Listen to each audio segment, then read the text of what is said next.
conseils de pro. Marie, on parle des pulsions alimentaires. C'est vrai que c'est un vrai sujet. Moi, par exemple, je mange quand je m'ennuie. Est-ce que c'est une pulsion alimentaire ? Ça peut être considéré comme une pulsion et ça arrive à beaucoup de gens, je te rassure. Alors, qu'est-ce que c'est vraiment une pulsion alimentaire ? On peut considérer comme pulsion alimentaire une prise alimentaire qui est faite sans la sensation de faim, en dehors des repas. Est-ce que les pulsions alimentaires, on peut dire que c'est plus sucré ? À 80%, oui. À 80%, elles vont être sucrées. Alors, si elles sont salées, elles sont souvent liées à un repas qui n'a pas été assez riche et en fait c'est de la faim. Une pulsion qui est salée, alors je m'entends salée, oui. pas les curly, les chips, les bretzels. Si on a envie de manger un casse-croûte avec des tomates, du jambon, des cornichons, là on a faim. Donc ça, ce n'est pas une pulsion. Là, c'est l'heure de manger. Les pulsions, elles peuvent avoir plusieurs causes. La première, c'est qu'on n'a pas assez mangé, effectivement, sur le repas. La deuxième, la fatigue. La fatigue crée énormément de pulsions, alors là pour le coup sucrées. Pour tenir, pour rester éveillé, c'est ça ? C'est ça, parce que notre corps nous dit, c'est pas l'heure de dormir, j'ai encore plein de choses à faire, j'ai une deuxième journée de travail à la maison, là, après le travail, prendre de l'énergie.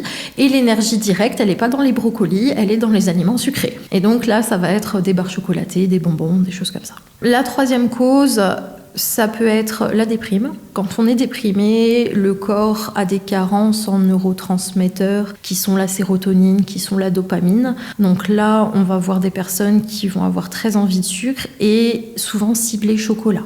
Ça va vraiment être des envies de chocolat. Peu importe le chocolat, tout ce qui est au chocolat. Les biscuits au chocolat, les barres chocolatées, du chocolat. Parce que le chocolat, ça contient du tryptophane, qui est le précurseur de la sérotonine. Donc le corps essaye à tout prix en fait, de faire remonter ses neurotransmetteurs.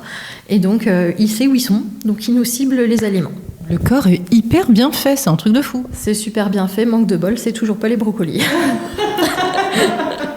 Une autre raison, ça peut être l'insatisfaction corporelle. Ça, je le vois chez beaucoup de femmes qui sont insatisfaites de leur image corporelle, l'image qu'elles renvoient, et qui font passer la confiance en elles par leur image. Là, on a des pulsions alimentaires de l'ordre foutu pour foutu, je mange. On peut avoir des pulsions parce qu'on fait de l'apnée du sommeil, donc là, toujours lié à un mauvais sommeil, donc de la fatigue. Voilà, donc ça, c'est un facteur aussi à prendre en compte.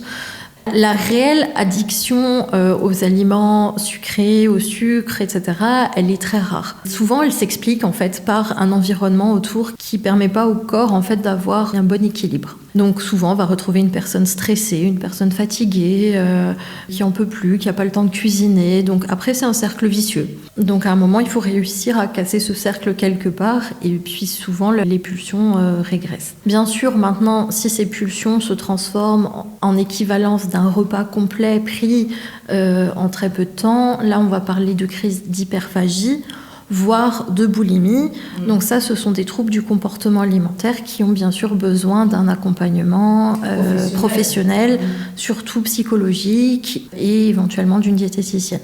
Et si vous souffrez de troubles alimentaires ou si vous avez des questions à poser à Marie, n'hésitez pas, ses coordonnées sont sur notre site radiomélodie.com. Marie, merci beaucoup et à dans 15 jours.